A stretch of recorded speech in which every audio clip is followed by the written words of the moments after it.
総理に新たな社長会の設置を約束され、さらに理由もあったからだといい。では、子会社が起こした訴訟は今後どうするのか。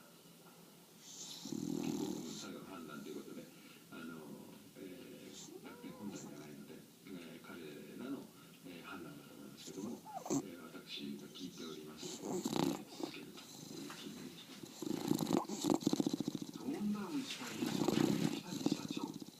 安倍総理とどういう話し合いがあったのか。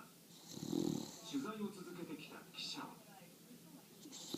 これまで5年以上もこの問題に関わってきただけに、一度ぶち上げた辞意を撤回するのは相当な苦渋な決断だったと思います。